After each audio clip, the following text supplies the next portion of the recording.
আসসালামু আলাইকুম এভরিওয়ান, সবাই কেমন আছেন? আজকে আপনাদেরকে বানিয়ে দেখাবো শীতের সন্ধ্যায় খুবই মজাদার একটা বড়া। তাও যদি আবার কোনো শাকের বড়া হয় কেমন হয় বলেন তো?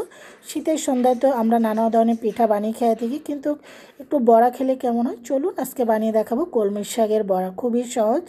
আমি এখানে 1 কাপ কলমির শাক কুচিয়ে নিয়েছি, শুধু পাতাগুলোই নিয়েছি, আর চিকন 2-3টা ডাঁটা, আর 1 কাপ ডাল বাটা। এটা হলো বুটের ডাল, হাফ কাপ ধনেপাতা, হাফ কাপ পেঁয়াজ কুচানো, আর নিয়েছি এখানে 20 থেকে 25টি কাঁচামরিচ কুচি। ঝালটা আমি দুইভাবে ইউজ করব। 1 চামচ আদা বাটা, 1 চামচ রসুন বাটা দিয়ে দিচ্ছি। এখানে 1 চামচ লাল মরিচের গুঁড়া, 1 চামচ হলুদের গুঁড়া, এটা একটা মাংসের মশলা ছিল, আর ছিল এখানে হাফ চামচ এখানে পাঁচফোড়নের গুঁড়া, স্বাদ অনুযায়ী লবণ দিয়ে এখন ভালো করে প্রত্যেকটা জিনিস মেখে নিচ্ছি। শীতের সন্ধ্যায় যে কোনো জিনিস খেতে কিন্তু অনেক ভালো লাগে। তখন কিন্তু পরিবারের সবাই যখন বাসায় থাকে ভাবে একসাথে বসে যে কোনো খাবারই খেতে অনেক মজা। তা আজকে বানিয়ে দেখাচ্ছি কলমির শাকের বড়া। তা আসলে সবসময় তো পিঠা টুকিটাকি খাওয়া হয়ে থাকে, ভাবলাম আজকে একটু বড়া বানিয়ে খেয়ে থাকি। একটু কলমির শাকও ছিল, দিয়ে দিচ্ছি। প্রত্যেকটা জিনিস মাখিয়ে নেওয়ার পরে আমি এখানে যেন বড়াটা দিলে অনেক সময় দেখা যায় যে একটু খুলে যায়, একটু আমি সামান্য 2 চামচ আটা দিয়েছি। আটাটা সবার বাসা থাকে। আমার ভেষনও ছিল, আপনারা ভেষন, আটা, ময়দা, চালের গুঁড়ো যেটা মন চায় সেটা দিতে পারেন, কর্নফ্লাওয়ার দিতে পারেন। তো আমি বড়ার শেপে কিন্তু বানাবো, আপনার চাইলে পাকোড়ার শেপে যার যার পছন্দ অনুযায়ী বানিয়ে নিতে পারেন।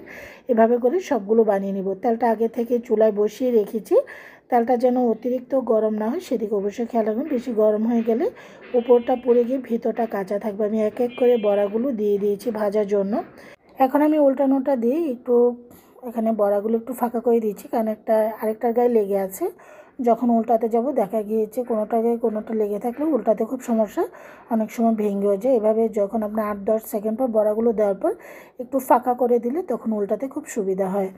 তো এই যে দেখুন, আমার বড়াগুলোর নিচ সাইডটার কালার অলরেডি খুব সুন্দর একটা গোল্ডেন কালার চলে আসছে, আর খুব সুন্দর একটা গন্ধ বের হচ্ছে। আপনার যে কোনো ধরনের মাংস মশলা এবং পাঁচফোড়নের গুঁড়া কিন্তু এই ধরনের বড়া বা পাকোড়া আপনারা দিয়ে দেখবেন, এটা ফ্লেভারটা এত সুন্দর বের হয়। বিশেষ করে পাঁচফোড়নের যে গুঁড়াটা, এটার ফ্লেভারটা কিন্তু চমৎকার। আমি প্রায় সময় পাকোড়াতে দিয়ে থাকি, এতে করে চমৎকার একটা গন্ধ আসে পাকোড়ার মধ্যে বা বড়ার মধ্যে। এভাবে করে সবই কিন্তু এক এক করে উল্টিয়ে নিলাম। কালারটাও কিন্তু দারুণ আসছে। তা আসলে পাঁচফোড়নের গুঁড়ো এমন একটা মশলা, এটা যে কোনো ধরনের খাবারের স্বাদ এবং গন্ধ কিন্তু দারুণ কিন্তু বাড়িয়ে তোলে। আমরা যেহেতু বাঙালি, আমরা একটু মশলার স্বাদ বা গন্ধটা নিতে খুবই পছন্দ করি। আমার কিন্তু বড়াগুলো হয়ে গিয়েছে। আমি এখন বড়াগুলো সব এক এক করে উঠিয়ে নিয়েছি একটা স্ট্রেনার দিয়ে তেলটা ছাড়িয়ে। আপনার চাইলে টিস্যু পেপারের উপরে বিছিয়ে কিন্তু রাখতে পারেন, এতে করে এক্সট্রা তেলটা সেটা কিন্তু চলে যাবে।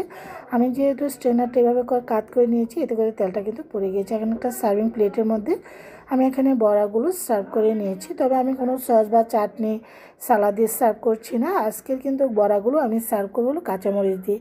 এই বড়াটা কাঁচামরিচ দিয়ে খেতে আমার কাছে ভীষণ ভালো লাগে, সেজন্য বড়া দিয়ে আমি এখানে কাঁচামরিচ দিয়ে সার্ভ করছি। একটা ভেঙে এবং খেয়ে দেখাচ্ছি।